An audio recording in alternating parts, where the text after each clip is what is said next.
Estimados estudiantes, sean bienvenidos a la primera tutoría en línea de recursos didácticos para la enseñanza de la matemática.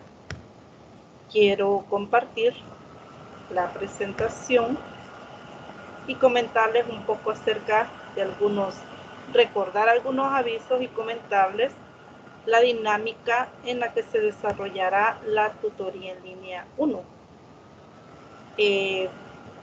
Usted pertenece al grupo virtual 2 de recursos didácticos para la enseñanza de la matemática y quiero presentar la agenda, el saludo, la presentación de la agenda, la resolución de dudas administrativas o académicas, el sondeo de la lectura, que para esta tutoría esta propuesta, la lectura del material de la unidad número 1 hasta la página número 19.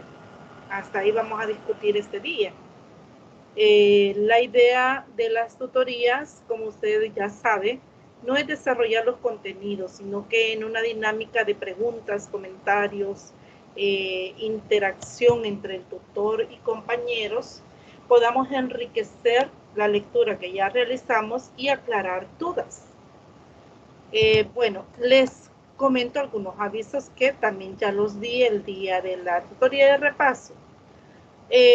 Dado que algunos compañeros tienen problemas para iniciar la tutoría de repaso a las 7:30, se ha llegado al acuerdo de realizar las tutorías de repaso de 8 a 10 p.m. según calendarización de la semana B.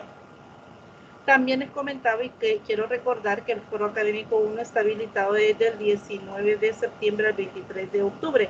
Y hay una pregunta que me comentaba Sonia acerca de las temáticas que van a estar incluidas en la primera parte de la participación. Le voy a comentar. La participación que usted va a realizar en el Foro Académico 1 solo es del material de la unidad número 1, porque en las instrucciones hace referencia a la unidad número 2 y el apartado 2.7.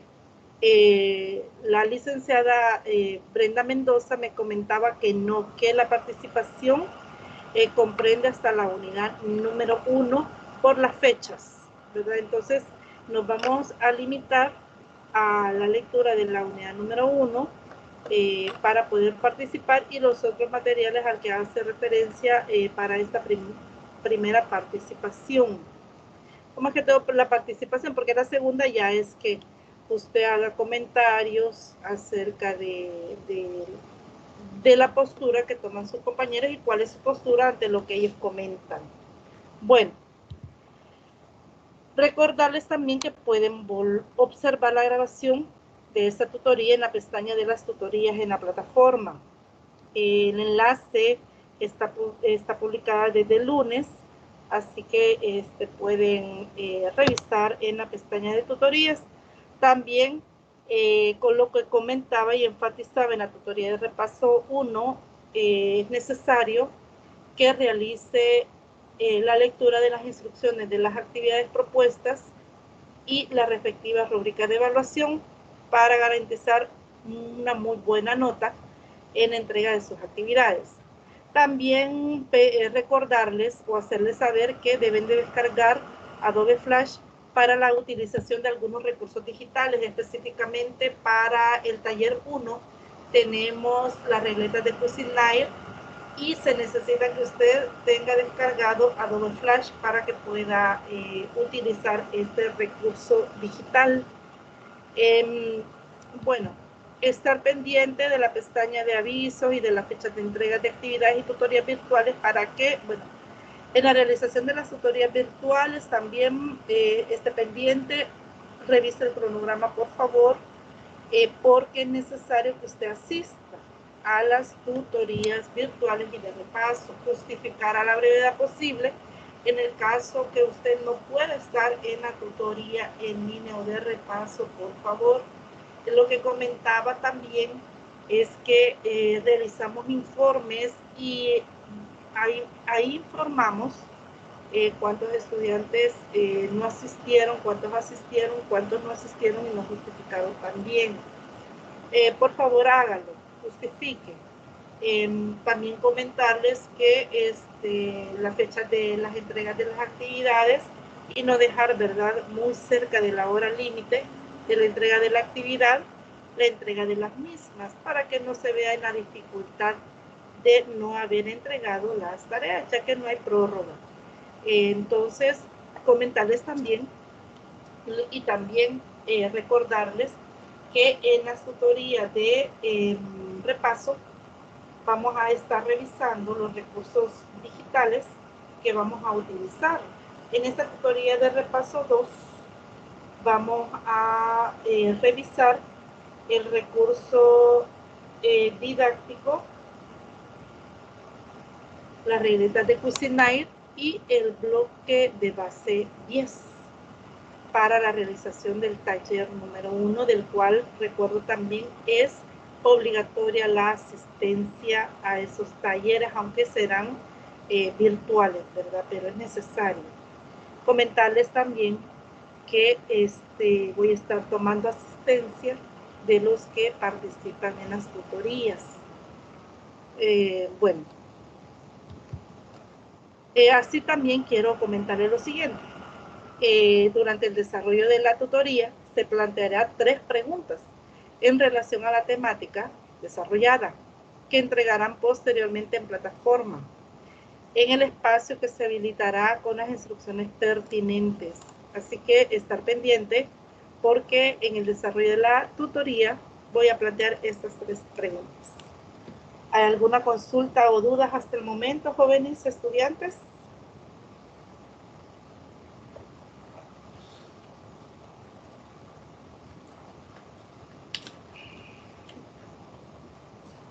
Todo está claro. Gracias, licenciada. Bueno, gracias a usted. Entonces, vamos a hablar un poco acerca de la historia de la matemática y sobre la idea de que la matemática es fácil. ¿Creen ustedes que la matemática es fácil? ¿Qué piensan?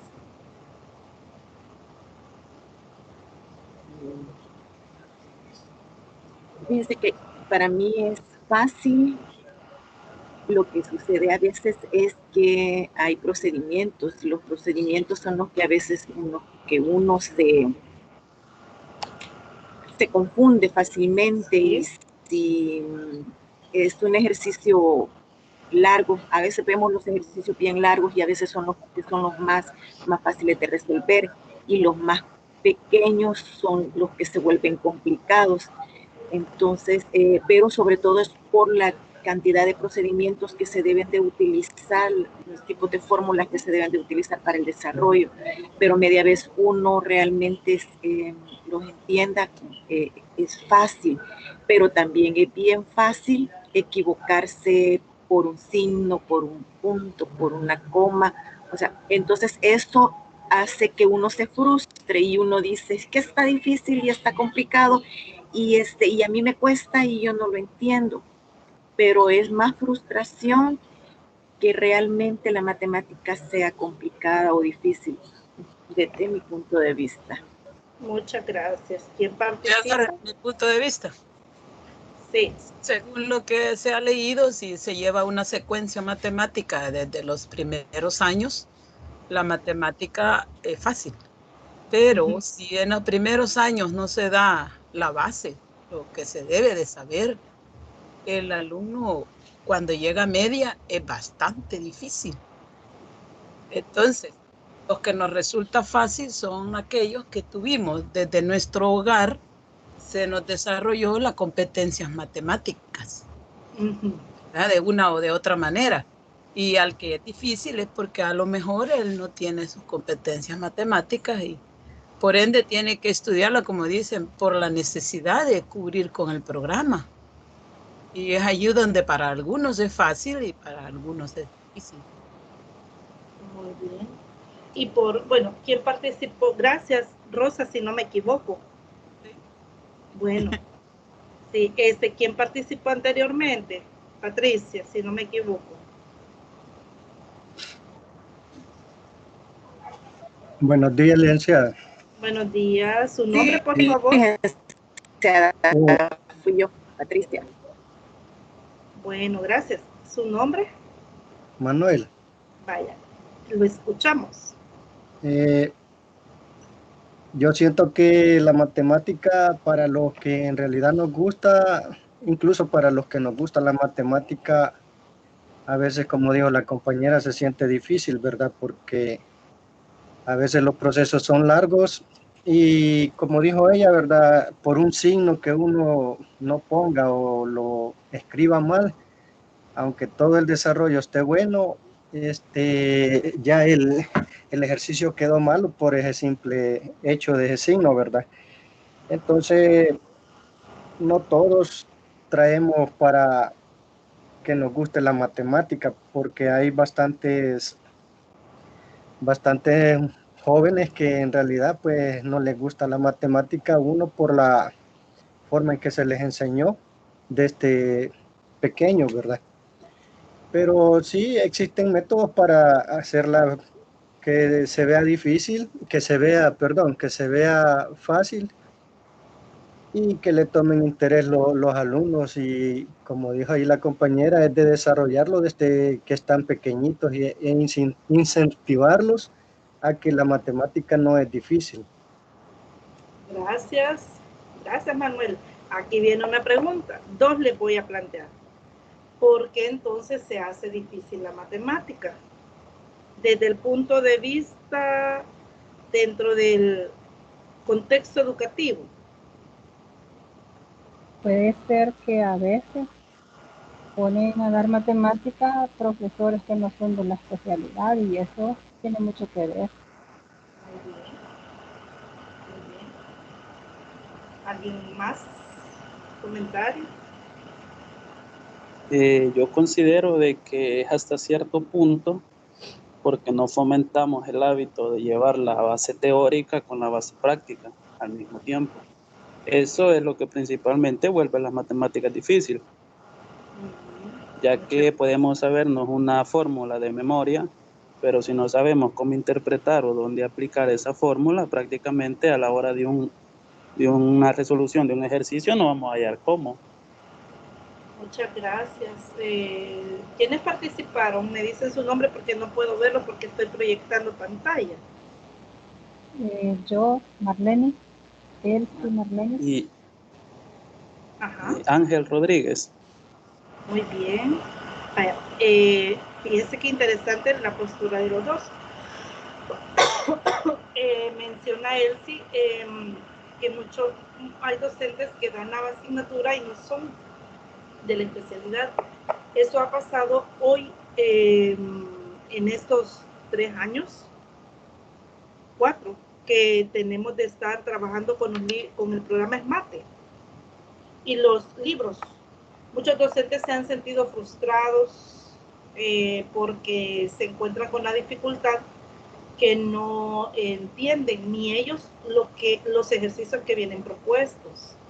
Y aquí yo veo una debilidad de parte del Ministerio de Educación, y es que no ha hecho capacitaciones enfocadas específicamente para el desarrollo de los contenidos con más necesidad de atención de parte de los docentes para ser, digamos, apoyados a estos docentes.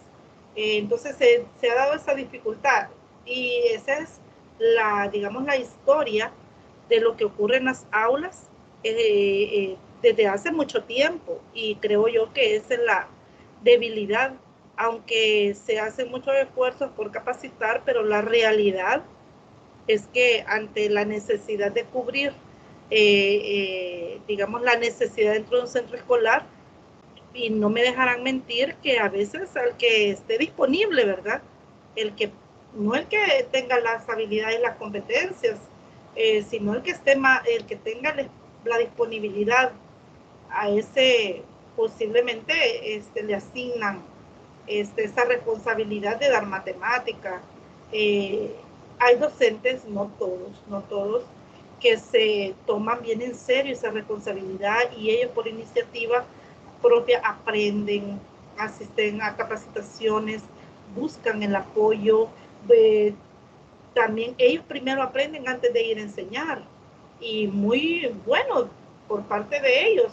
Cuando hablamos de docentes que no son de la asignatura, no podemos generalizar y decir que todos los que no son de la especialidad no están haciendo un buen trabajo. Sí lo hacen, ellos aprenden, preguntan, y hay muchos que lo hacen. Lo otro que menciona Ángel es la dificultad de poder aplicar los procesos en la resolución de problemas matemáticos. Eso ocurre cuando no se ha abordado los contenidos de la manera adecuada, con diferentes recursos, con diferentes actividades de mediación o de aprendizaje. No se han abordado los contenidos presentándole diversas maneras al estudiante para poder abordarlos. Otra de las situaciones que menciona, si no me equivoco, Patricia o Manuel, es acerca de que los estudiantes no aprenden en la escuela de la manera adecuada. Pero fíjese que, por un lado, la matemática es fácil, así esa primera pregunta sí es fácil, y si no, no estaría al servicio del aprendizaje de todos. Y aquí es donde retomo algunas de las opiniones que ustedes mencionaban. La matemática se hace difícil porque no ha habido una adecuada enseñanza. Y fíjense que los niños, cuando ya llegan a las aulas, en la edad preescolar, ya llevan conocimientos acumulados, un aprendizaje que han adquirido desde sus hogares. Los padres se encargan de jugar con ellos y los induciendo a esa tarea del aprendizaje de los niños. La misma convivencia entre el entorno del niño en familia y fuera de la familia permite que el estudiante, el niño, lleve ya conocimientos acumulados. A lo largo de la vida, los estudiantes, niños, jóvenes, a unos adultos, no llegan con el cerebro totalmente vacío, sino que llevan una acumulación de conocimientos, que de lo que se trata es que a través de las actividades, de las situaciones matemáticas que el docente propone, le permita al niño, al joven, al adulto, poder traer y utilizar esos conocimientos que él ya tiene para poder abordar y enfrentar la situación problemática de una manera correcta.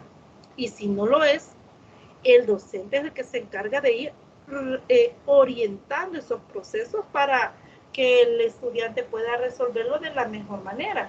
Y si no, fíjese usted, digamos, las personas que no han tenido un aprendizaje formal o una educación formal dentro de las aulas, pero están en los mercados, están en sus negocios, están en la casa y pueden realizar operaciones matemáticas, pueden dar solución a situaciones dentro de la lógica, situaciones que conllevan operaciones, y es más fácil que usted le haga, digamos, a Arana, a la señora que vende en el mercado, que ella se lo haga a usted. Pero pasa esa situación y la pregunta es, ¿cómo aprendieron? Ellos buscaron una forma de aprender, buscaron sus propios métodos para aprender, pero esa situación, y no saben ni leer ni escribir, pero pueden realizar operaciones matemáticas para saber cuánto usted le va a pagar, cuánto es lo que ella le va a dar de vuelto, o cuánto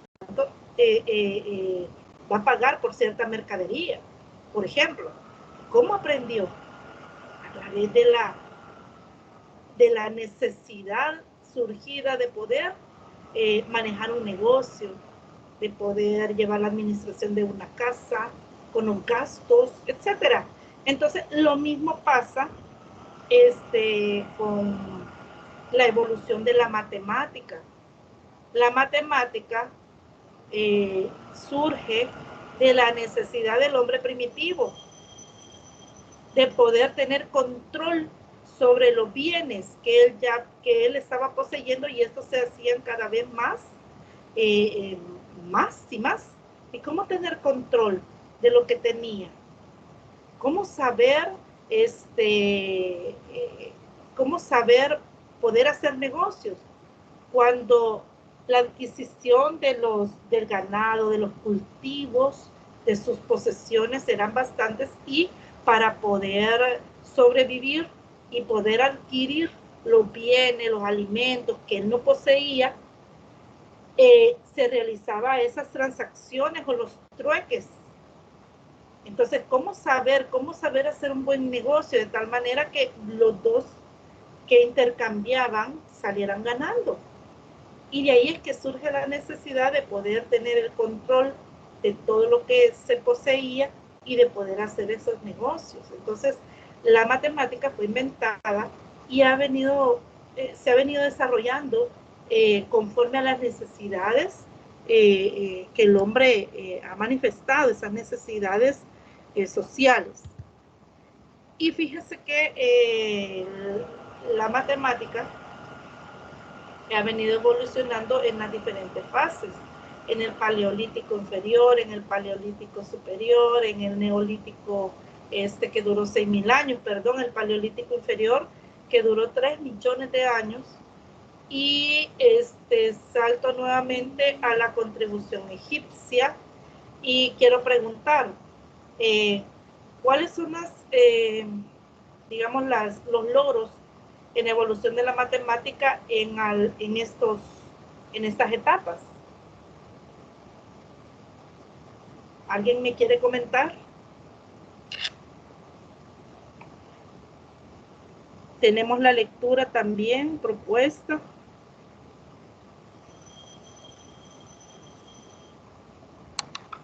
¿O cuál es la contribución egipcia a la evolución de la matemática?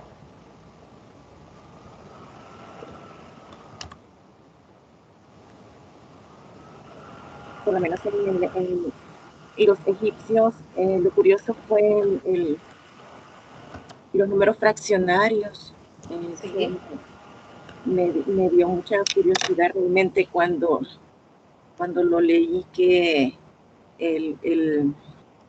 que se vieron obligados a operar con fracciones que eran como óvalo, y hacían las rayitas para hacer diferenciar, ¿verdad?, un medio en un tercio, toda esa, bueno, inclusive en la lectura estaba viendo que esto dio paso a que la lógica entrara de lleno, y como que ya la esclavitud fuera saliendo también del entorno. Entonces, fue bien curioso cómo es que ellos, con lo que nosotros podemos hoy decir, ¿verdad?, que era tan pobre la educación, la enseñanza, los conocimientos, cómo es que ellos llegaron a entender y hacer ese tipo de cálculos, y es algo que, bueno, todavía no lo entiendo, cómo es que ellos llegaron a hacer esas innumerables novedades matemáticas. Por ahí me quedaría. Sí, muchas gracias. ¿Quién más me quiere comentar? Lo que yo leí de los egipcios, que ellos crearon el calendario de 360 días, Sí. desarrollaron fórmulas para el cálculo del área y volúmenes. Conocieron el teorema de Pitágoras antes de haberse, ¿cómo le podría decir? Antes que se pusieran en práctica como lo tenemos ahora. Ellos lo conocieron, inventaron el reloj del sol y la balanza. Esos han sido de los mayores aportes que dieron los egipcios. Nada más. Muchas gracias. ¿Quién más me quiere comentar?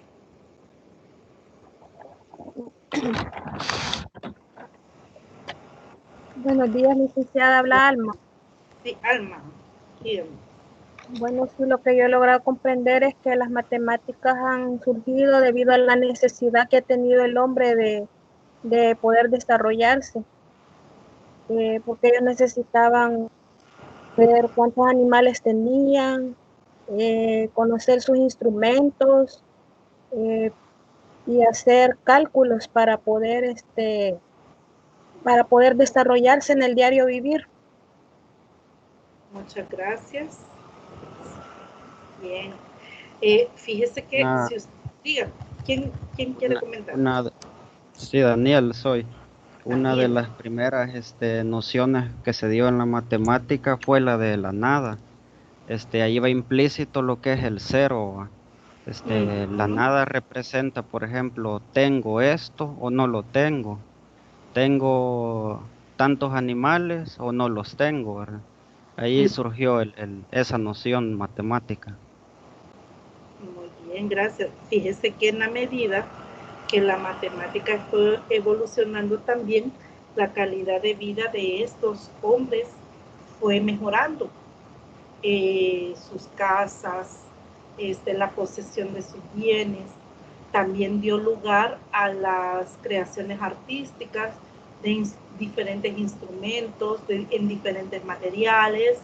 Aparecen, si usted observa en el material, aparecen, bueno, y si usted ha visto algunos documentales del, digamos, instrumentos que han encontrado los arqueólogos y exponen cuáles son estos utensilios o a veces el arte de estos antiguos, se dará cuenta que ya había nociones y bastantes conocimientos de las nociones geométricas, cómo elaborar figuras tan simétricas o diferentes figuras artísticas donde se pueden observar círculos, triángulos, las figuras simétricas, y si, también utensilios con formas geométricas como cilíndricas,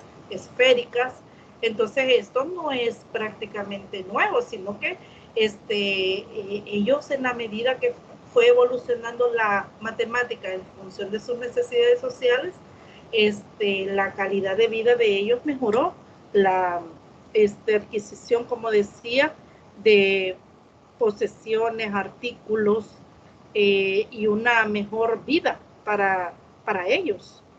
Entonces, esto es lo que usted puede observar que ocurrió en estos primeros años, que era lo que mencionaba. La posesión de estos, digamos, bienes y todo lo que ellos pudieron adquirir a través del conocimiento de la matemática y el poder, ¿verdad? El conocimiento da poder. Y ellos pudieron evolucionar también como humanidad, no solamente la matemática. Observemos acá lo que mencionaba acerca de un mural que fue encontrado en algunos de los descubrimientos arqueológicos. Este mural dice que fue hecho hace 3.600 años, mostrando algunas actividades profesionales de la época. Curtimiento de las pieles, carpintería, fundición de cobre. Entonces las actividades de estos hombres también se expandió.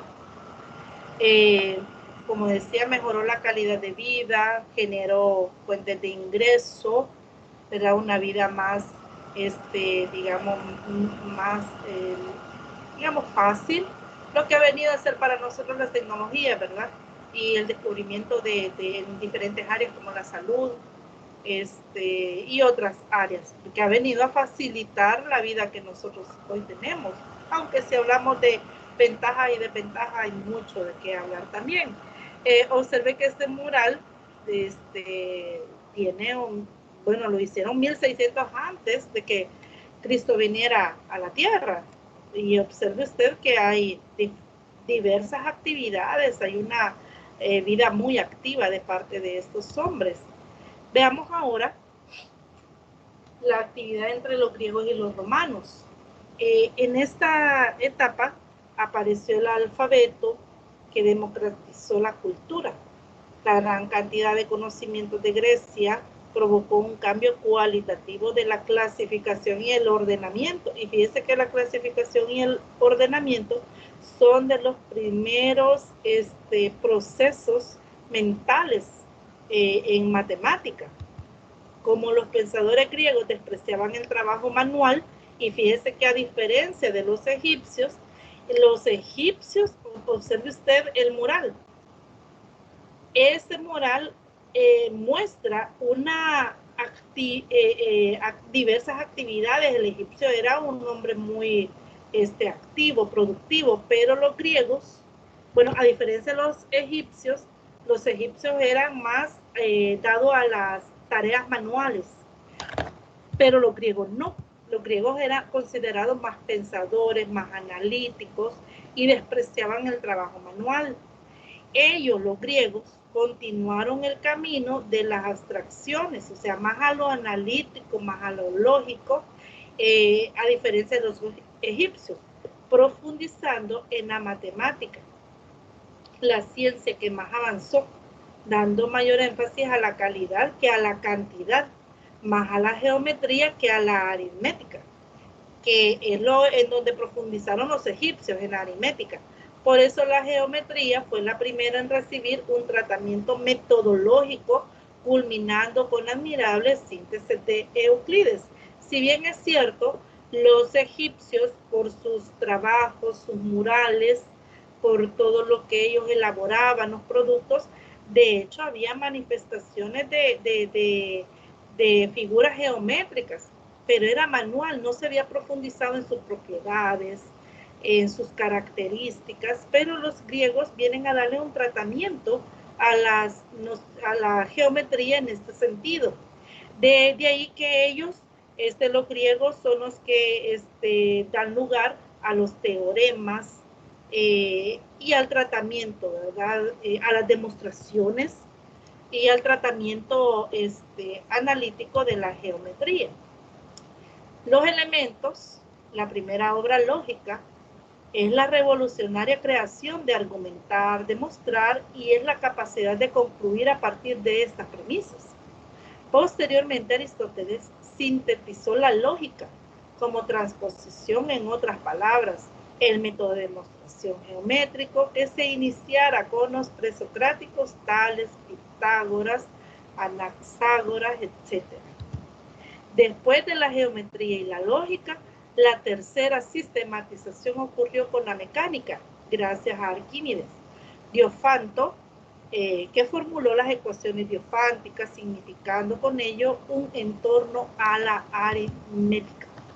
Bien, observe ustedes que hay un tratamiento más formal dentro del enfoque formal de las matemáticas hacia diferentes áreas de la misma. ¿Hay preguntas o comentarios respecto a esto?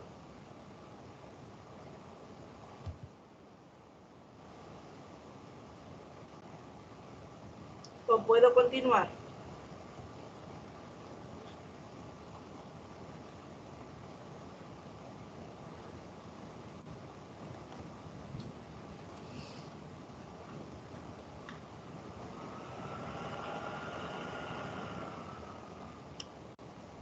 Bueno.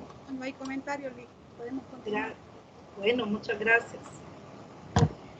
Observe usted que hasta ya con Diofanto nos encontramos en el año 325 a 406 después de Cristo.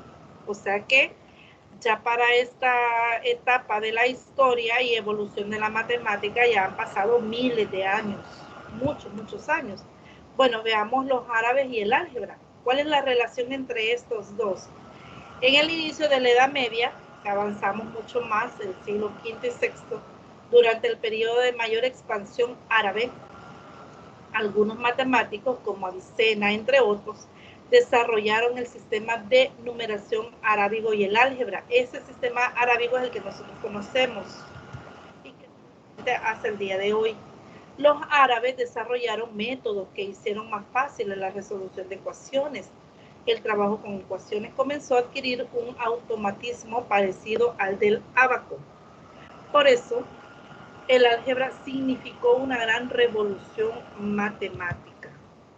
Veamos entonces la etapa del Renacimiento hasta nuestros días. En ese periodo surgieron en Italia los números negativos, debido a las necesidades comerciales en el cálculo de deudas y de créditos. He ahí el contexto de donde surge los números, la necesidad de poder representar deudas, pérdidas, entre otros. Dentro del contexto de la actividad económica es que nace este número negativo y su concepto o la comprensión de este número.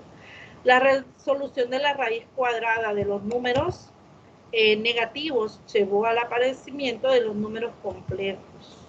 También la astronomía en esta etapa tuvo un gran impulso para la orientación en alta mar. En el siglo VII, con Descartes, Fermat y otros, surgió la geometría analítica y se desarrolló la trigonometría. Aparecieron también los logaritmos para la simplificación de los cálculos astronómicos.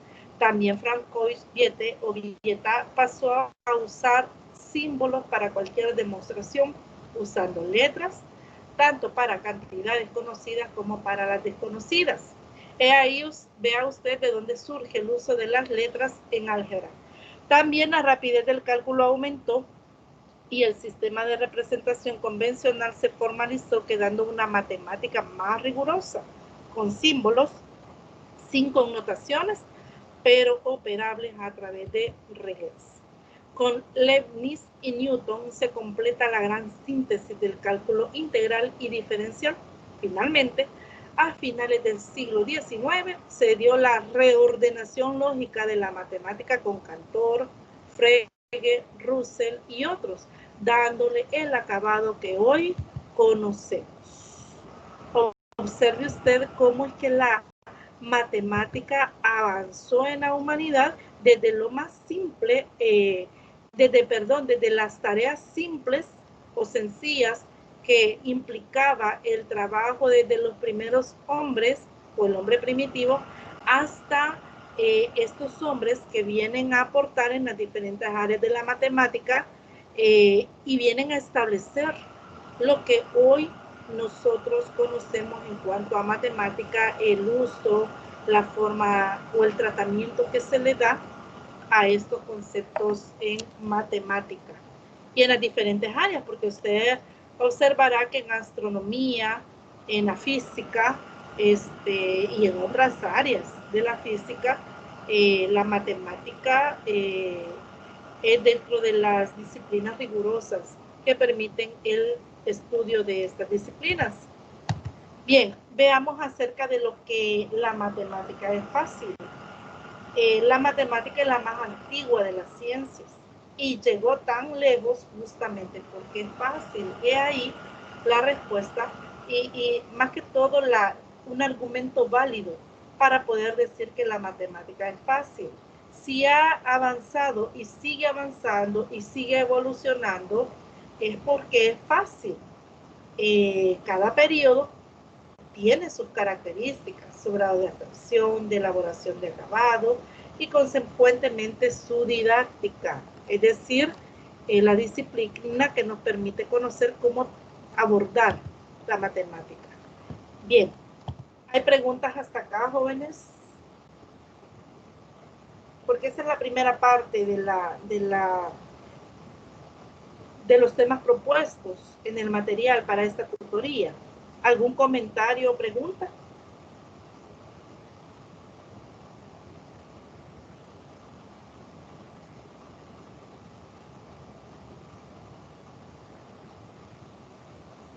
No hay preguntas. No, licenciada, no hay preguntas. Gracias. Bueno, gracias.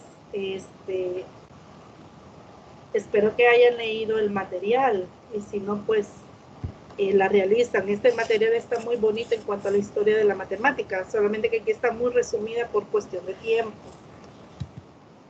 Aquí está la primera pregunta propuesta, que es la de la tarea. ¿Qué entendemos por medio didáctico en educación matemática? Primera pregunta. Tome nota, por favor, porque si no toma nota tendrá que ver la grabación de la tutoría. ¿Qué entendemos por medio didáctico en educación matemática? Más que respuestas textuales, yo espero leer lo que usted entiende, claro, con argumentos realizados de las lecturas del material número 1, porque ahí está la definición.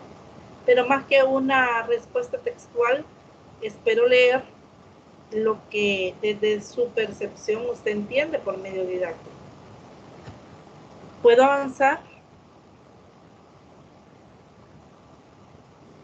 Sí, licenciada. Bueno, gracias. Entonces, veamos un poco acerca de la creación del número. La necesidad de exactitud al contar comenzó ya en el Paleolítico, cuando el hombre comenzó a fabricar cuchillos, machetes y lanzas. En esa época fueron creados los primeros números. Aquí va a aparecer lo que Daniel comentaba, la creación del cero. La creación de un número es un proceso clasificatorio. Es que de ahí nace el concepto de número, a través de la clasificación de objetos o elementos. 2 no existe concretamente. Existe, es decir, el 2 no existe concretamente. En sí, existen diferentes elementos que pueden representar el número 2. Por eso es que el 2 no va asociado con un objeto o una figura, sino que como los números surgen a partir de la clasificación, es por eso que el 2 lo puede representar cualquier objeto, y no exclusivamente el 2 está representado por una figura. Existen conjuntos de 6 elementos. Los números, ideas, que son ideas, juntamente con los numerales correspondientes, las palabras, montañas, piedras, símbolos, fueron apareciendo uno después de otros. Es decir, que primero surge en la idea, el concepto de números a través de la clasificación y también juntamente con los numerales correspondientes, ¿verdad? Que es lo que menciona acá. El 0 apareció con la idea de éxito o fracaso, casé o no casé, pesqué o no pesqué. De ahí es que nace el concepto de 0. Tengo o no tengo algo, ¿verdad? Algo concretamente. El segundo número en ser inventado fue el 1, que surgió de la necesidad de distinguir el singular del plural. Nada, uno, varios. Después nació la necesidad de identificar león, leona, es decir, las parejas o los números pares. La palabra par viene de una abstracción que envuelve una cualidad, eso referidos a objetos, una cantidad, 2, y una relación, igualdad o simetría. Es decir, acá hay, la palabra par viene o surge de la abstracción a partir de estos tres, digamos, característica o propiedad, la de la cualidad, la de la cantidad y la de la relación. Para tener la idea abstracta de un número, es necesario clasificar los conjuntos con su correspondiente número de elementos. Esto se hace con una correspondencia de 1 a 1 entre los conjuntos. Así, la noción de números surge de la clasificación de conjuntos iguales por la correspondencia de 1 a 1. Y fíjese usted que dentro de las primeras actividades con que se inicia el trabajo con los niños en preescolar o en parvularia, dentro de las actividades con las que se inicia con los niños son la de clasificar los objetos por los colores, por sus propiedades, por su forma, etcétera. Entonces son de las primeras necesidad, ¿verdad? De ellas que nacen esas actividades, ¿verdad? Porque son los primeros prácticamente procesos que los niños pueden realizar. Y estos procesos ustedes los pueden visualizar en las teorías de Piaget y en los niveles de aprendizaje según la teoría de Van Gielen, que está también dentro de los primeros niveles. Pero Van Gielen lo hizo o propone su teoría dentro del aprendizaje de la geometría, pero también aplica, ¿verdad?, en las diferentes aprendizajes, en los diferentes aprendizajes de la matemática. Continúo. Para representar los números fueron y son usados varios procesos. Una inscripción prehistórica parecida al dibujo, que pueden significar 5 peces.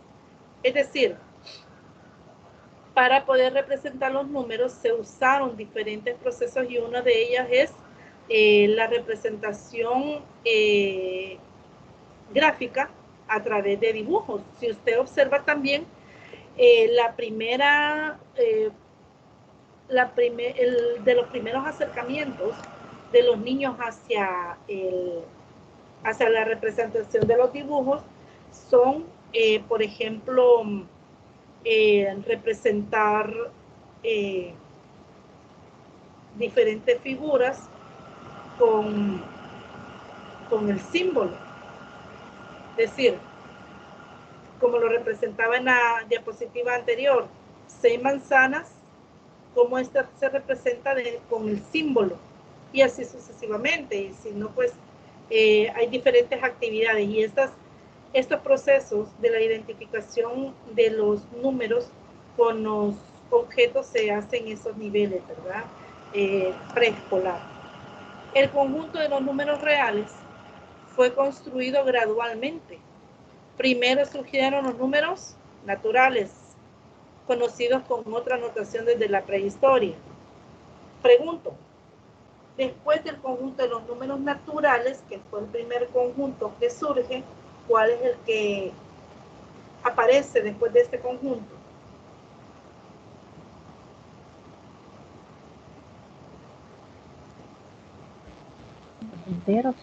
Los enteros. Muy correcto, los enteros. ¿Y cuál cree usted que fue la? ¿Puedo opinar ahí? Sí. Pero existe un conjunto de números cardinales que incluyen el 0 antes de llegar a los enteros. Porque ya los enteros enmarcan enteros positivos, enteros negativos y el 0. Antes de los enteros está un conjunto que llaman los cardinales, que surge después de los naturales. Sí, correcto. Y es lo que Daniel comentaba, que es cuando surge el 0, ¿verdad? Y como usted comenta, surge antes, el número, este conjunto surge antes del conjunto de los números enteros, así es, porque concretamente el conjunto de los números enteros surge de la necesidad de poder ubicar aquellas cantidades que representaban para aquellos hombres pérdidas, deudas, etcétera. De ahí es que surge la necesidad de poder extender este conjunto de los números a que son los números enteros. Bueno, y de ahí aparece el conjunto de los números después de los enteros.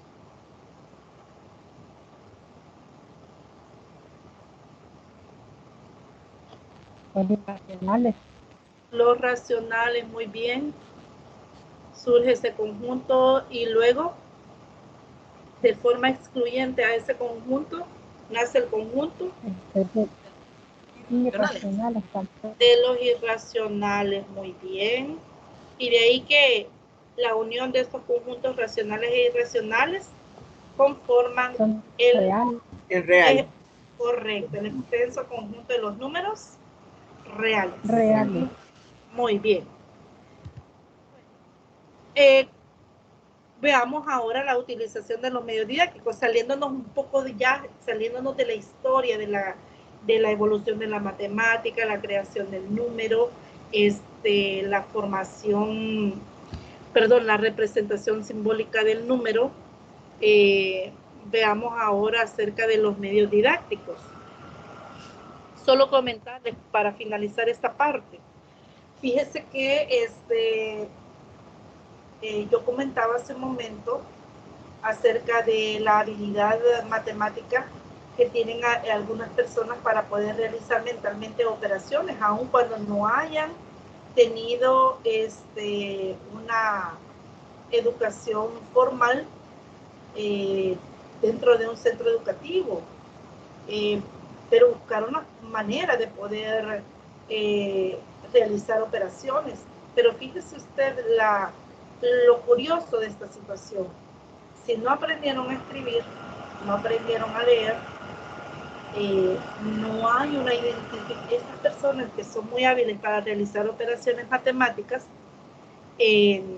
no pueden identificar el número de manera escrita, es decir, el símbolo que representa esa cantidad. Entonces observe usted que hay, digamos, el número existe de forma abstracta en estas personas, que quizás no es posible que estos lo reconozcan si lo ven escrito.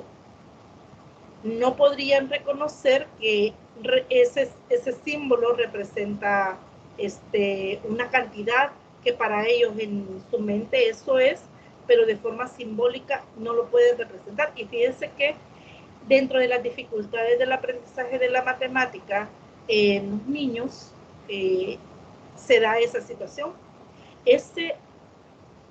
Veamos, los niños tienen un acercamiento del concepto de número por la clasificación de objetos, por la representación de estos objetos como objetos que son parte de un conjunto, pero cuando se hace ese traspaso de la representación del conteo a la representación simbólica, ese paso a veces es muy difícil para los niños.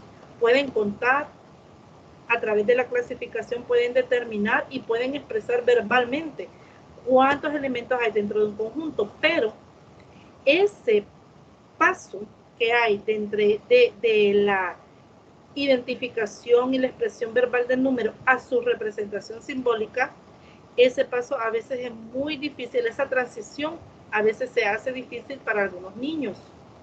Dentro de las actividades hay diferentes actividades que se recomiendan para ese paso. Actividades antes de que el niño pueda representar simbólicamente el número. Y dentro de esas actividades está, por ejemplo, que el niño pueda dibujar en el aire o pueda con el dedo dibujar el número o en la arena, por ejemplo, para, por ejemplo, el trazo correcto del número, la escritura correcta del número.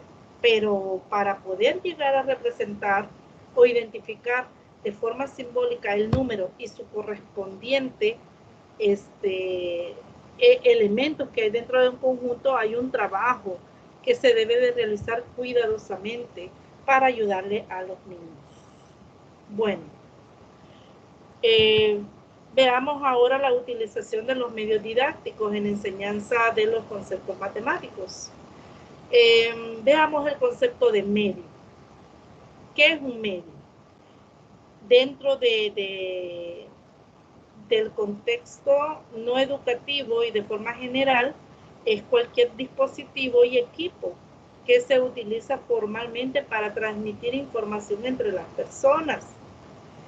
Veamos algunos ejemplos de medios que ustedes me puedan mencionar o reconozcan como medio,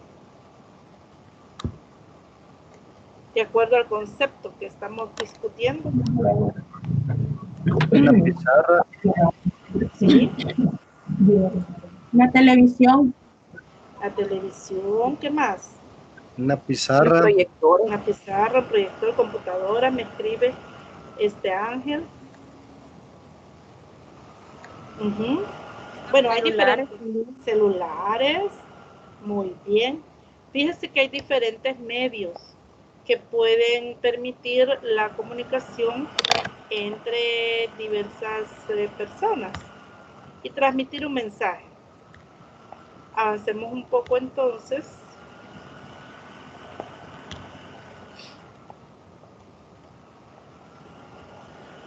El proceso de comunicación tendrá éxito cuando la acción mediadora del docente, observe que ya dentro del contexto educativo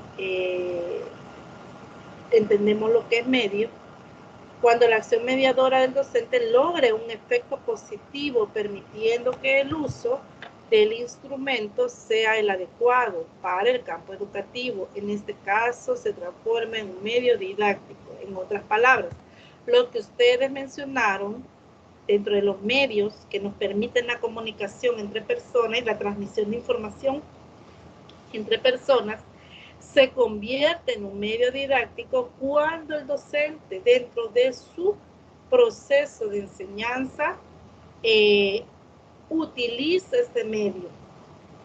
Si este medio logra un efecto positivo en la acción mediadora entre el docente y lo que quiere transmitir, este medio se convierte en un medio didáctico. Por ejemplo, los celulares es un medio, porque me permite realizar una llamada, me permite poder estar en contacto y poder compartir información con otras personas. Pero si el celular yo lo utilizo, por ejemplo, en estos momentos, yo estoy haciendo uso de la computadora, pero si el celular yo lo utilizara para poder realizar esta tutoría, el celular se convertiría en un medio didáctico en ese momento.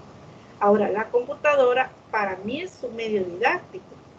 Su celular es un medio didáctico, la computadora, desde donde usted está asistiendo a esta tutoría. Entonces, todo medio, si es utilizado con fines educativos de parte del docente y que este provoque un efecto positivo en los estudiantes, entonces este es un medio didáctico. Ahora, ¿qué es el recurso didáctico? El recurso didáctico es cualquier material que en un contexto educativo determinado se utilice con una finalidad didáctica o para facilitar el desarrollo de actividades formativas. Veamos entonces, ¿cuál cree usted que es la diferencia entre medio didáctico y recurso didáctico? Porque aquí estamos hablando de dos conceptos, medio didáctico y recurso didáctico. ¿Cuál cree usted que es la diferencia?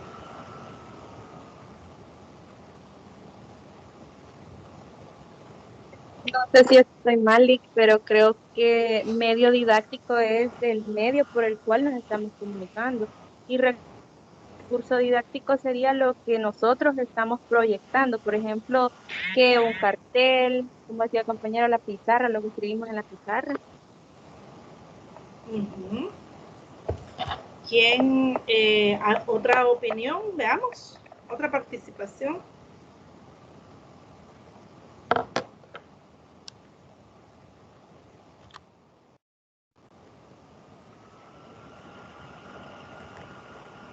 Yo apoyo bastante lo que dice la compañera, licenciada. Recurso es lo que utilizamos, ¿verdad? La pizarra, el cartel, el libro, inclusive todo lo que podemos utilizar que nosotros hacemos, que las corcholatas que se pueden utilizar para que los niños cuenten. Eso es los recursos, y el medio es lo que nosotros utilizamos para que ellos lo aprendan, para que en este caso, digamos que las clases son virtuales, entonces el medio es la televisión o el internet para que ellos vean el material que que el tema que se les está desarrollando por medio del recurso. Por eso es que siento que lo mío se parece mucho con lo que la compañera estaba diciendo. Muy bien. Veamos, Diga, ¿habrá otra participación? Para mí los medios son los equipos, licenciada. Mande. Para mí los medios son los equipos que se utilizan y los recursos son los materiales. Son los materiales. ¿Y estos materiales? Pueden ser, por ejemplo, los plumones, el papel bond, lapiceros.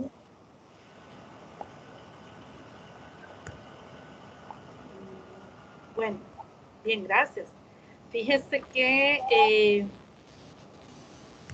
lo voy a dejar ahí y les voy a sugerir que realicen la lectura porque, si no lo han hecho, porque ahí está el concepto, en el material está el concepto de medio y de recursos y hay una lectura que complementa las ideas que usted tiene, pero no voy a dar mi opinión porque les adelanto que es parte de la tarea.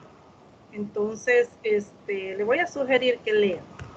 Y no le voy a decir porque le estaría dando la respuesta. Bueno, pero gracias por sus comentarios y muy acertados, pero hay una clara diferencia entre el medio y recursos. Veamos la segunda pregunta, que es la pregunta de tarea, y es la siguiente: ¿considera que en la sociedad actualmente se está haciendo un buen uso de los medios didácticos para la enseñanza de la matemática? Explique. De igual manera, se le invita a que con esta pregunta haga una reflexión sobre lo que es la sociedad. No pude anotarla porque no la he expuesto. No se ve la pregunta. Perdón, No, es no la- cierto. sí, Es que la actualizamos. gracias que me avisen, es que mire, le voy a comentar que para tomar asistencia me salgo y automáticamente deja de compartir, pero gracias que me hacen la observación. Hoy sí, ¿verdad?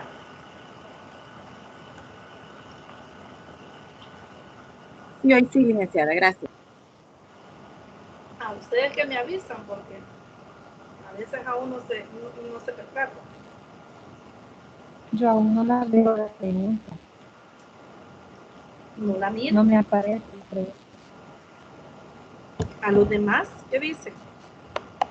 No se mira. Licenciada, yo las estoy compartiendo en el grupo de WhatsApp, La compañeros, veo. así es que no Sí, se preocupen por ahí.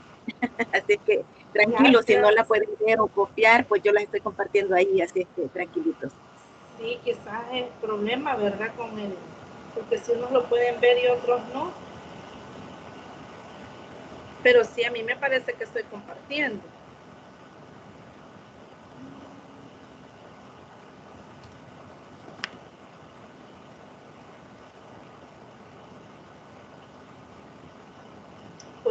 ¿Puedo avanzar?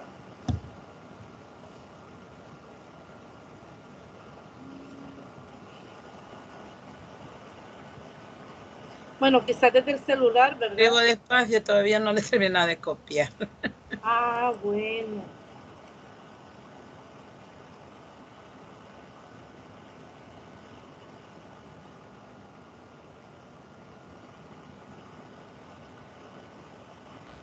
Lisa puede mandar las preguntas al grupo de WhatsApp.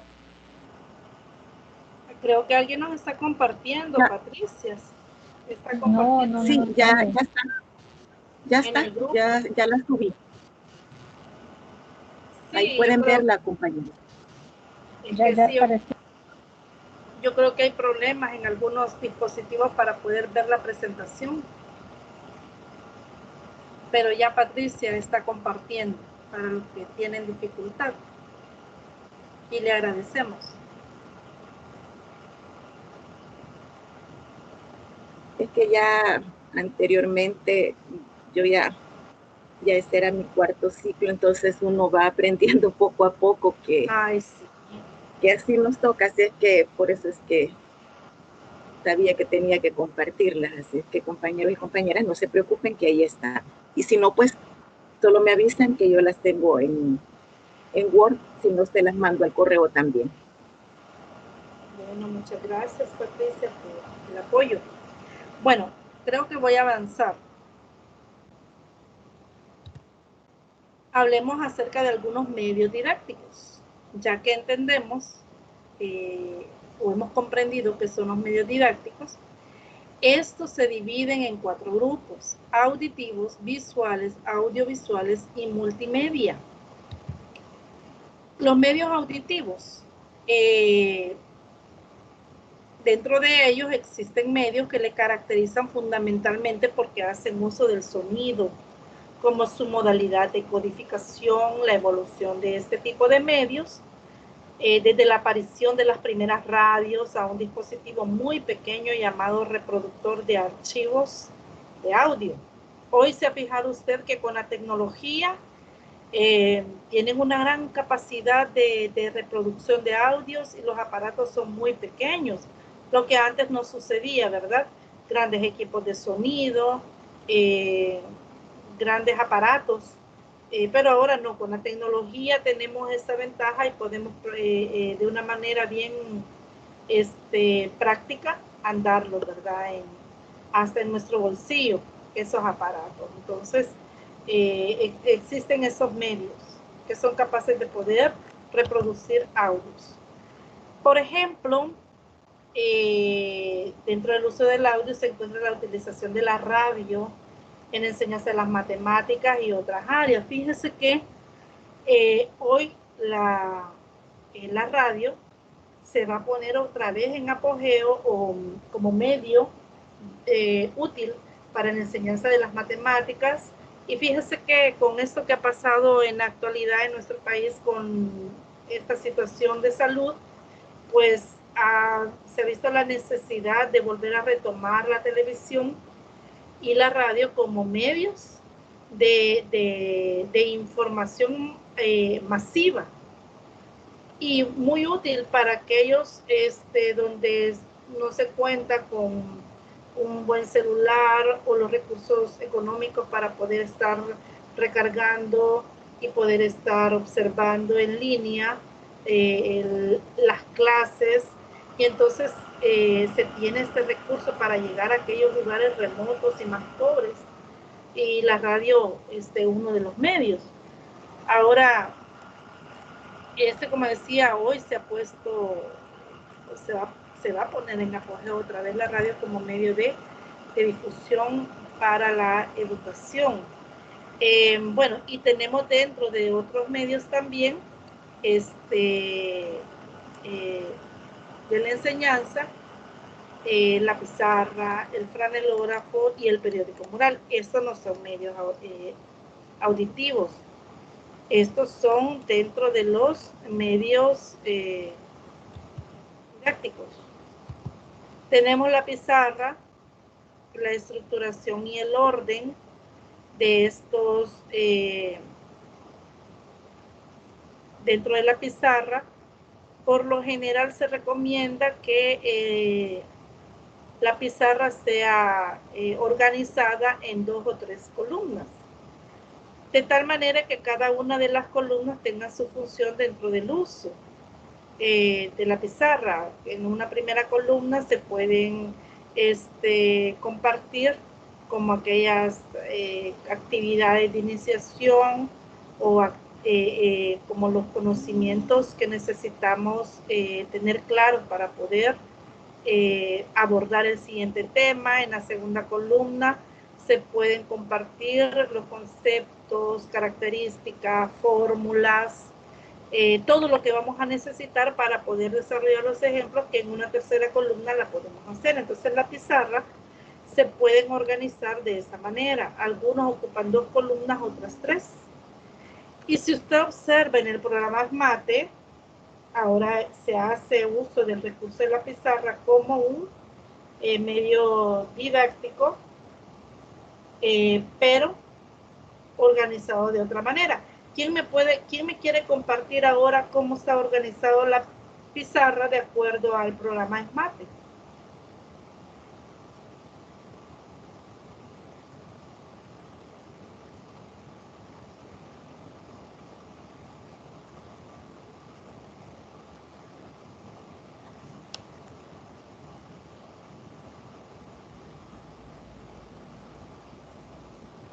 Yo le quedo mal a Gili porque no soy maestra realmente.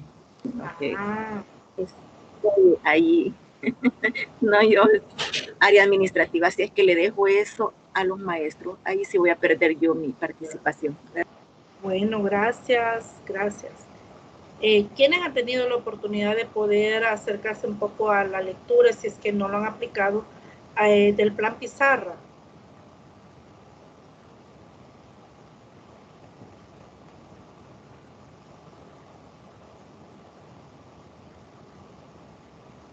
Fíjense que el plan Pizarra prácticamente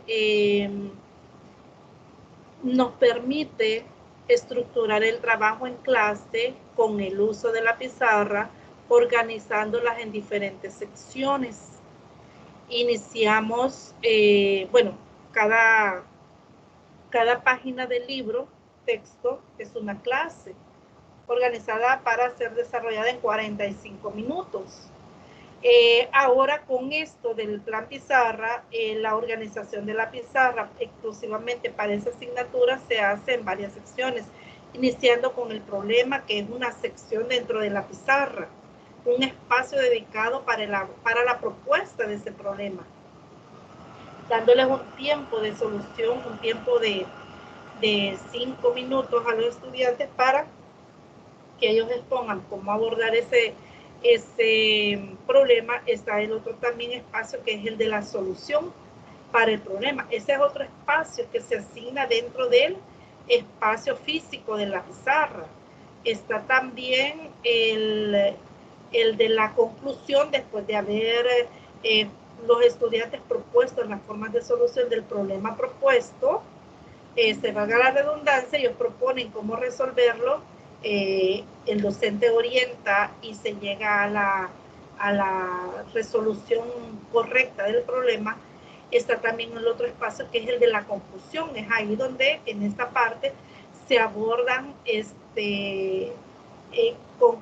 definiciones, fórmulas o los procedimientos que fueron los que se aplicaron para la resolución del problema. Ese es en cuanto a la conclusión. Está otro espacio, que es también la de los ejemplos, que es aquí en donde el docente toma otros problemas o ejercicios similares a los del problema, o otros problemas donde el docente tiene la oportunidad para poder explicar a los estudiantes. Ahí donde el docente, digamos, dentro de unos 20 minutos, realiza su clase magistral. Y está otros minutos que son dedicados para el trabajo en clase. Y realmente no son 20 minutos la del docente, es menos, porque según esta metodología, el alumno debe de trabajar en clase, en trabajo colaborativo. Está el otro espacio también. Entonces, lo que usted puede observar en la página del libro del programa SMATE son las secciones en las que se divide la pizarra. Por eso se llama plan pizarra, porque la pizarra se divide en esas secciones. Bueno, y de ahí, dentro del otro de los recursos didácticos que tenemos, el franelógrafo, que son prácticamente un espacio, puede ser una pizarra o un tablón, que se puede recubrir con un material como franela, de tal manera que sea posible en él ubicar piezas que son movibles. Diferentes figuras geométricas, usted observa aquí que hay números, símbolos, etcétera. Entonces el franelógrafo se utiliza con ese fin de poder representar de forma gráfica algunos conceptos o procesos, y la ventaja es esa, ¿verdad? Que pueden las piezas moverse. Está el rotafolio también, que es otro de los recursos didácticos que se utilizan, y se elabora con pliegos de papel boom, dentro de una base. Si usted observa, es un trípode el que se utiliza como base para poder hacer uso de este recurso. En él se pueden, como usted lo ve en la figura, representar de forma gráfica lo que se quiere exponer. También para matemática se pueden incluir figuras geométricas, se pueden incluir gráficos. De hecho, también se pueden utilizar para presentar ecuaciones, fórmulas de manera general. Entonces el rotafolio tiene esa ventaja que pueden incluirse diferentes informaciones y el que expone puede irla pasando una a una. Ahora lleva el trabajo que debe de prepararse con tiempo, de tal manera que lo que se presenta llame la atención a los estudiantes. Gráficas estadísticas, diferentes información. Tenemos la pizarra mural. La pizarra mural tiene la característica que en él se pueden representar esquemas, pero tiene la desventaja de que no se pueden mover las piezas. En esta pizarra mural se comparte información y no necesariamente solo de matemática. Se pueden integrar la matemática con otras disciplinas. También tiene la ventaja que por ser un trabajo un poco más completo, puede involucrar a otros estudiantes para que ellos puedan realizar o elaborar esta pizarra mural. Si usted observa acá se puede ilustrar un esquema de los cuadriláteros y así se puede, y fíjese que este esquema puede representar, pues representa de forma resumida y llamativa los contenidos de una unidad, por ejemplo, o de este tema, ¿verdad?, extenso que son los cuadriláteros. Tenemos también los medios audiovisuales, que son los que articulan códigos visuales y sonoros. Los más conocidos son el cine y la televisión. Lo que comentaba hace un momento, la televisión ha tomado otra vez relevancia de acuerdo a la necesidad en la cual nos vemos envueltos ahora. Niños y jóvenes recibiendo sus clases a través de la televisión. Este es otro de los medios que había pasado, digamos, había dejado de ser útil o cayó en desuso, pero ahora vuelve a tomar relevancia en los hogares. Tenemos los equipos multimedia. Finalmente, la multimedia son medios que permiten la integración de diferentes lenguajes como textos, imágenes, videos, hipertextos, animación y sonido. Dentro de los más utilizados en la enseñanza de las matemáticas se encuentran las computadoras y las plataformas informáticas. ¿Conocen ustedes algunos recursos multimedia, aparte de esos que estoy mencionando?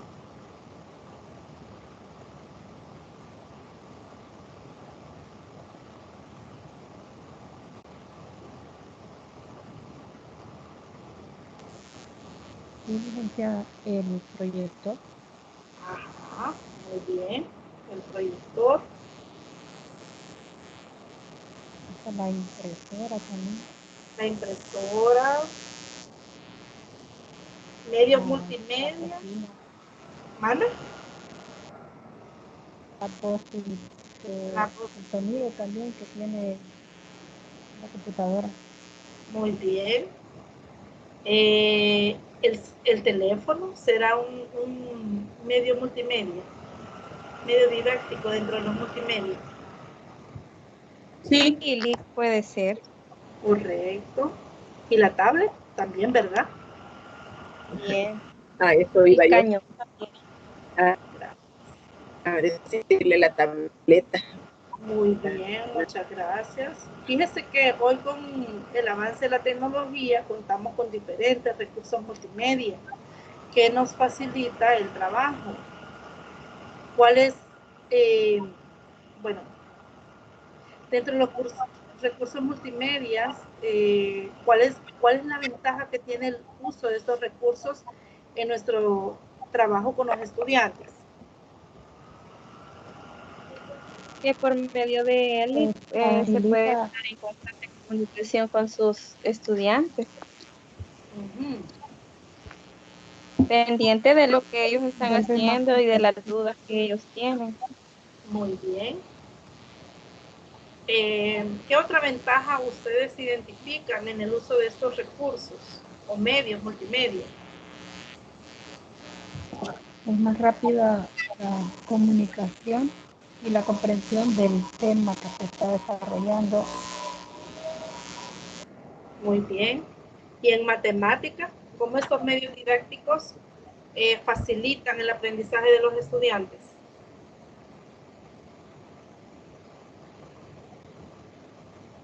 Pues, por ejemplo, en el teléfono pueden ver aplicaciones para que poder, por ejemplo, yo a mi niño, yo le he descargado las tablas de multiplicar y ahí se pone él, ¿verdad? Como a repasar. Ujú. Muy bien. Lo que Fíjese pasa, que licenciada, también, que con estos medios, el Internet nos da los temas, libros, o sea, tenemos tanto material a la mano y que es mucho más rápido para poderlo ver, ya sea en línea o descargarlo. Entonces, eso facilita para que podamos tenerlos. Y entonces todos estos medios, la computadora y todo lo que hemos mencionado, nos facilita pues el tener el uso del Internet para el aprendizaje y la enseñanza. muy bien, gracias. Sonia escribe también por medio de videos tutoriales. Hoy se ha puesto de moda, ¿verdad? Estas clases. Y mire qué recursos más útiles los que podemos encontrar en la web. Comentarle también, fíjese que en nuestro trabajo en aula, en matemática específicamente, hay diferentes programas en matemática que nos ayudan y facilitan el trabajo. Hay conceptos en matemática y hay digamos, ejercicios, actividades dentro de algunos, dentro de los contenidos en matemática que requieren de la ejercitación, dedicarle tiempo por ejemplo, en la elaboración de una gráfica para poder observar sus propiedades, las características, por ejemplo, de las funciones. Cada una de las funciones tiene sus propias propiedades y características. Y hay programas como el GeoGebra, que es el más utilizado, es el más fácil, digamos, accesible a los estudiantes. Permite el tratamiento de muchos áreas de la matemática. Y, por ejemplo, elaborar una gráfica de una función lleva un poco de tiempo, pero cuando el objetivo no es el trazo de la gráfica, sino el estudio de sus propiedades, sus características, este programa, por ejemplo, GeoGebra, y así hay otros, nos facilitan ese trabajo, nos ahorra tiempo, o sea, optimizamos el tiempo y aprovechamos al máximo ese espacio. Pero como digo, depende de lo que queremos, que los estudiantes aprendan. Por ejemplo, en estadística también hay diferentes software que nos permite y nos optimiza el tiempo para la organización de los datos, la representación en tablas, en gráficas. Y si lo que queremos es interpretar una tabla o interpretar una gráfica, el software nos ayuda. Porque ¿cuánto proceso requiere el poder llegar hasta la gráfica si tenemos un conjunto de datos? Lleva tiempo. Por eso decía, depende de lo que queremos abordar con nuestros estudiantes. Los software en matemática son un buen recurso para poderlos utilizar y los medios didácticos nos facilitan el uso de estos recursos. Los celulares tienen, gracias a Dios, y la ventaja que tienen o están configuradas de tal manera que sea posible la descarga de estas aplicaciones. Entonces los estudiantes fácilmente desde su celular puede seguir al docente, que en el aula puede estar proyectando desde su computadora, desde el celular, desde una tablet. Proyecta para todos y el estudiante desde su celular puede ir siguiendo y haciendo lo que el docente va, o sea, puede ir a la par. Entonces esa es la ventaja también de estos recursos. Y en matemática exclusivamente porque nos permite en un tiempo bastante corto poder procesar información, poder obtener gráficas, poder obtener resultados. Fíjese que les quiero comentar que dentro de las plataformas informáticas que usted ya conoce, como Moodle, Ecology, y hoy tenemos la otra plataforma también que es Classroom, estas se utilizan en la carrera de la enseñanza de las matemáticas, de la universidad en línea, en la universidad en la que usted está inscrito. Y este es otro medio con múltiples posibilidades para llevar a cabo el proceso educativo. Además de conjugar el audio, video, texto, si usted observa, puede descargar videos, puede subir un video, puede compartir texto, las tareas, puede escribir por medio de mensajes sus dudas, compartir información. Entonces todo esto permite integrar lenguajes informáticos en los distintos paquetes como GeoGebra, Hot Potatoes, Xlearning, entre otros que usted me puede mencionar y conoce o ha utilizado. Se pueden integrar todos estos paquetes, ¿verdad? O herramientas multimediales.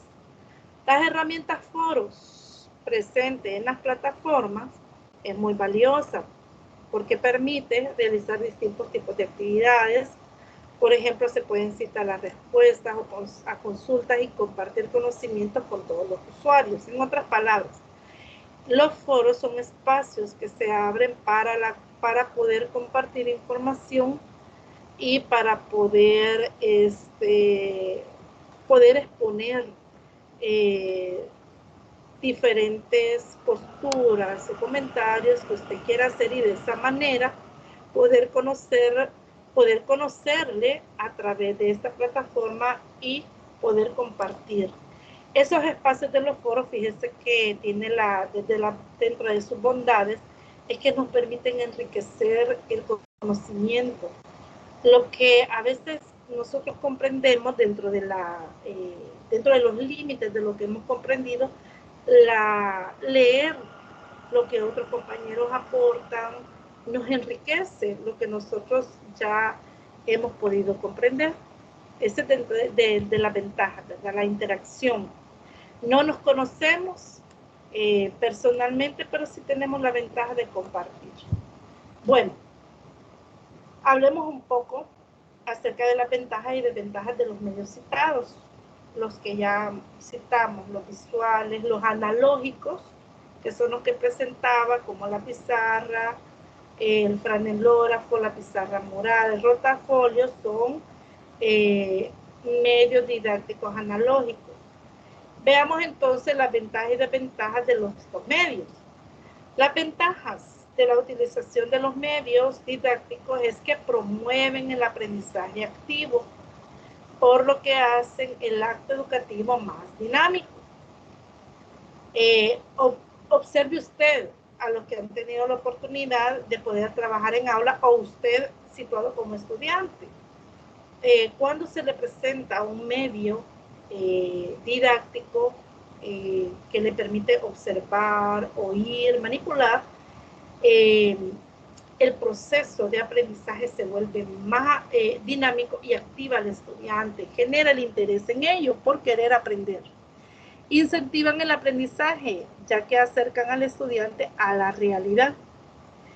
Esto quiere decir que el docente debe de tener ese cuidado de poder escoger los recursos didácticos o los medios más adecuados y de la medida de lo posible poder acercar al estudiante a la realidad. Por ejemplo, le voy a comentar, y quizás no es de matemática, pero ahora en la web se encuentra una aplicación en donde es posible estudiar todos los órganos de un sapo o una rana sin que éste sea sacrificado. Entonces, así como hay diferentes software que le permiten al estudiante poderlo situar en una situación muy cercana a la realidad, o poder explorar, por ejemplo, de forma virtual, poder visitar un museo, poder visitar un cierto lugar que no está muy lejos de donde él vive, pero es posible hacerlo. Esa es la ventaja de utilizar estos medios. Fortalecen también la eficacia del aprendizaje al combinar una gran gama de estímulos en los mensajes que reciben los estudiantes. También permiten establecer una comunicación horizontal entre todos los participantes en el acto educativo, es decir, una comunicación entre los mismos compañeros y los docentes y estudiantes. Entonces, esa interacción, cuando usted utiliza diferentes medios didácticos, permite que ellos puedan interactuar y eso genera confianza entre ellos. Aún aquellos estudiantes que se muestran un poco retraídos, esos espacios les permiten a ellos a veces expresar lo que ellos piensan o sus dudas en un ambiente de confianza. Y eso es muy bueno, porque entonces estamos logrando que el proceso educativo sea significativo para ellos. Estimulan el análisis, la síntesis, la generalización, la abstracción. También ubican al estudiante en escenarios con elementos que parecen lejanos en el tiempo y el espacio, lo que mencionaba hace un momento. Visitar un lugar que quizás se encuentra fuera de nuestro continente y es posible que ellos visiten esos lugares de forma virtual. También posibilitan que los estudiantes logren su propio aprendizaje como producto de su experiencia individual. Dentro de la desventaja, porque no todo es ventajas, también hay desventajas, y es que la presentación de gran cantidad de material en forma conjunta y sucesiva produce cansancio y aburrimiento en los estudiantes. Y pasa lo siguiente: el docente debe de investigar o debe de hacer uso de lo que ya conoce, de las diferentes estrategias, los métodos y las técnicas de enseñanza, de tal manera que el estudiante usted lo pueda sorprender. Porque pasa que a veces los mismos docentes se encajonan en un estilo de enseñanza y los estudiantes ya saben qué es lo que viene primero, qué es lo que viene después, qué recursos van a utilizar, y los estudiantes se aburren. Entonces es necesario que el docente haga uso de una variedad no excesiva tampoco de estos recursos, sino que haya un espacio donde el estudiante pueda manipular o pueda observar, oír, pero también un espacio donde el docente pueda interactuar con ellos, un espacio que el docente abra también para la comunicación entre los mismos estudiantes. Es decir, el docente no se debe casar con un solo estilo de enseñanza, ni un solo estilo de aprendizaje para los estudiantes. También el desconocimiento de las particularidades del público meta, en este caso nuestros estudiantes, podrían generar que los estudiantes rechacen el medio. Es decir, si sabemos que los estudiantes no les atrae o no son, digamos, la televisión, los jóvenes ahora, los estudiantes, utilizan más el celular aún para ver una película. Y el televisor parece que no es de sus medios preferidos. Puede generar un cierto rechazo si a los estudiantes les atrae más utilizar el teléfono o que usted les proyecte algo en la computadora. Entonces, por ejemplo, debemos de conocer, en otras palabras, los gustos de nuestros estudiantes para poder, en la medida de lo posible, porque a veces no se cuentan con los recursos, digamos que a ellos les atrae, poderles presentar al menos recursos o medios didácticos que sean atractivos para ellos. También otra de las desventajas es exhibir el medio sin antes explorarlo y creer que con esto se resolverá el aprendizaje es un error grave. ¿Qué quiere decir esto? Que a veces ni los docentes han explorado el medio que van a utilizar. También lo que mencionaba anteriormente está relacionado, que no sea atractivo para los estudiantes y que sea difícil de manipularlo para ellos. Por ejemplo, utilizar la computadora sin saber cómo es, sin saber los estudiantes cómo manejarlo para ciertas actividades.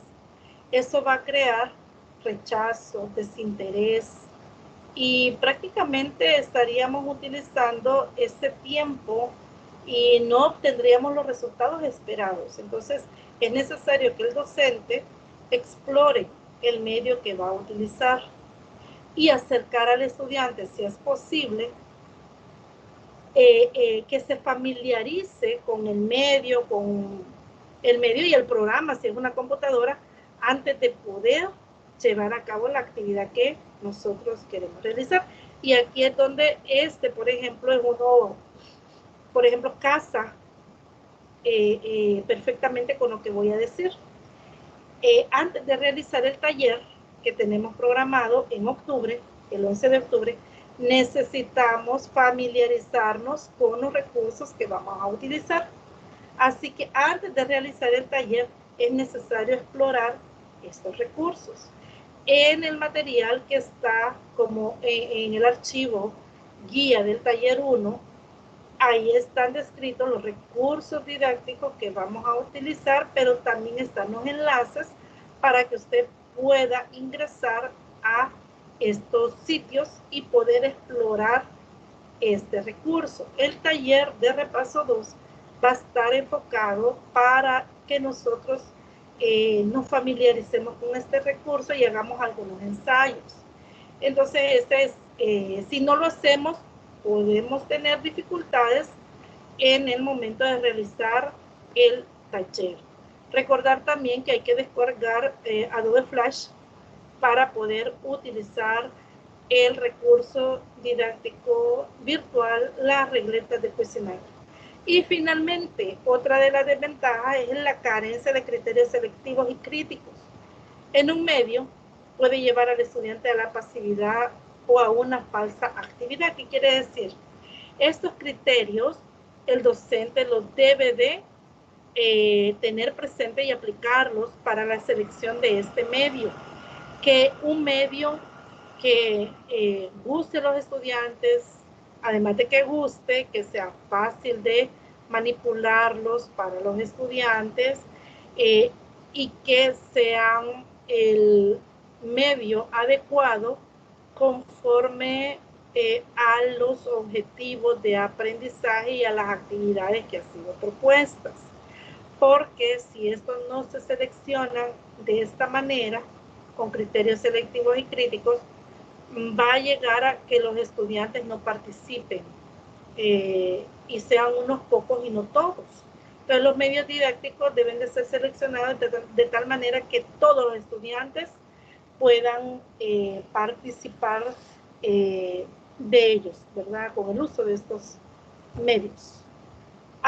¿Habrá preguntas o comentarios o dudas respecto a lo que hemos abordado hasta el momento, estudiantes?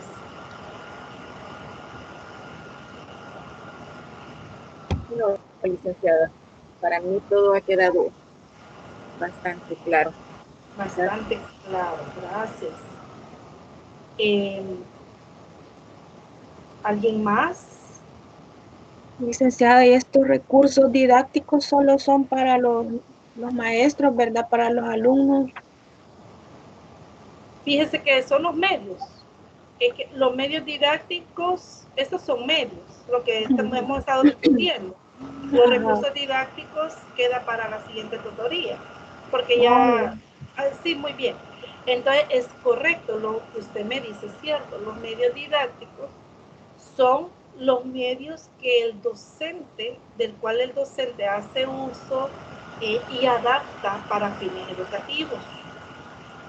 Dentro del uso de estos medios, el docente puede también involucrar al estudiante. Por ejemplo, un medio didáctico puede ser la computadora, el teléfono. Entonces, este medio didáctico, puede el docente con él puede diseñar actividades de tal manera que no solamente él haga uso de este medio, sino que sea posible que el estudiante lo utilice.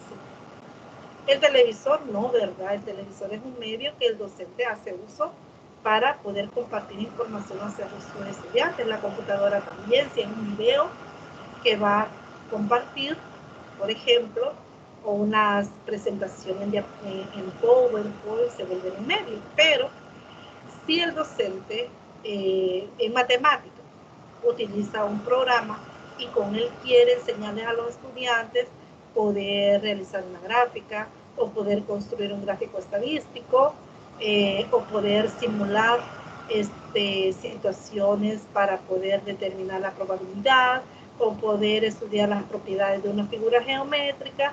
Entonces el docente puede utilizar la computadora como un medio para él, pero puede invitar a los estudiantes a que ellos también exploren.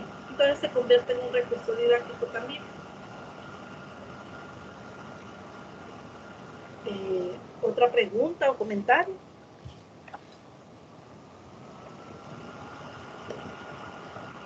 ¿No? ¿Está claro todo lo expuesto? Todo bien claro. Muchas gracias. Espero que claro como el agua y no como la horchata, como dicen algunos, ¿verdad? El agua. Como el agua, bueno. Tal vez como la de la Chilhuate. Ah, bueno. Pero mira. no como la de la Chilhuate. Vaya, muchas gracias. Entonces, faltaría la última pregunta, ¿verdad? Sí, a eso vamos, porque con esto vamos a finalizar la tutoría. La tercera pregunta. Según su percepción, ¿cuál es la diferencia entre medios y recursos didácticos en la enseñanza de la matemática? He ahí porque no le compartí mi punto de vista acerca de la pregunta que yo hacía. ¿Cuál es la diferencia entre medios y recursos didácticos? En el material y en la lectura usted va a encontrar los dos conceptos y dentro de la lectura aparece, dentro de la lectura usted va a encontrar la diferencia. Pero igual, más que textual su respuesta, necesito que esta respuesta sea de acuerdo a su percepción, porque así lo dice en la pregunta, ¿verdad?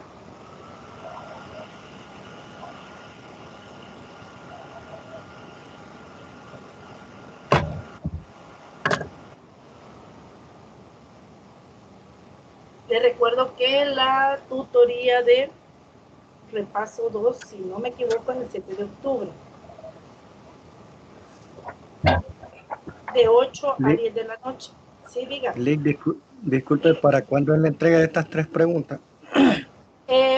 Fíjese que no tengo la fecha, pero voy a preguntar y le voy a compartir en el grupo. Bueno, gracias. Bueno.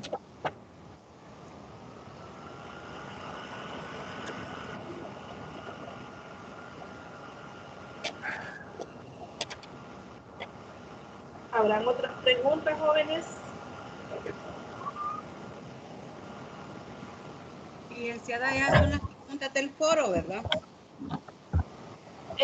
No, esas no son las preguntas del foro, esa es la tarea. Es la tarea. ¿Sí? Y me escribe Ángel que ya está la fecha en Moodle, en la plataforma. Yo la verdad hoy no he revisado porque he estado con tutoría toda la mañana. Esta sería la segunda tarea, ¿verdad? Sí, tenemos el foro académico 1. Ajá. Y tenemos esta tareita. Pues sí, esta va para en noviembre, creo que va esta, Lick. ¿De verdad? Sí, porque la del foro hoy termina en octubre. Ajá. La del noviembre, que es la del informe del taller, es la que está para en noviembre. Pero estas preguntas que son de la tutoría es para la próxima semana, si no me equivoco, no hay mucho tiempo, como máximo 8 días dan este programa, la entrega de estas preguntas. Pues entonces hay que trabajar ya. Sí, ya revisemos, porque yo honestamente le digo, no he revisado, hoy por lo menos no he revisado, no sé no he visto para qué fecha está la entrega. Si alguien ya revisó en la plataforma y salimos de esa duda. Escribe Ángel para el 5, creo que son.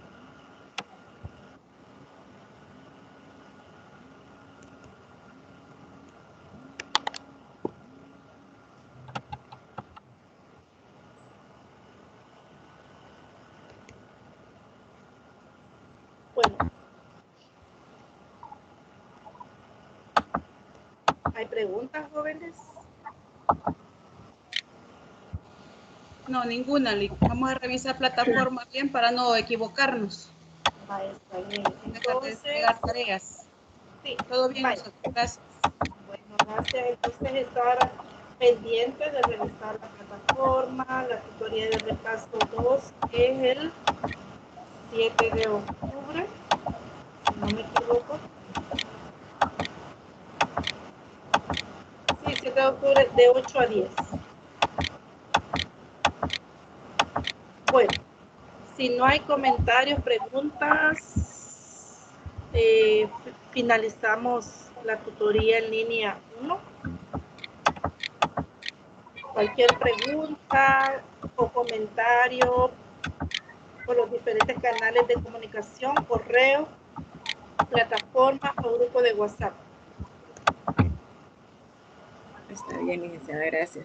Por cierto, ya subí las preguntas de la que nos acaba de dar de la tutoría en Word, ahí el grupo de WhatsApp también, y estaba queriendo revisar la fecha, pero no sé, como que el internet en general está lento y por eso que quizás algunos compañeros tenían mucha dificultad para ver las presentaciones. Así es que ahí me quedé trabada también queriendo ver si teníamos la fecha de entrega de las respuestas. Así es que si no, pues la busco y la comparto también. Vaya, muchas solamente gracias. Gracias por todo. Gracias. Feliz día, bendiciones, fin de semana. Bueno, muchas gracias y seguimos en contacto.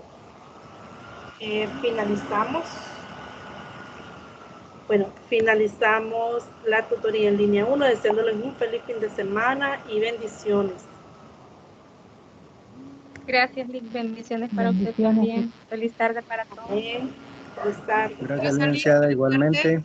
Gracias.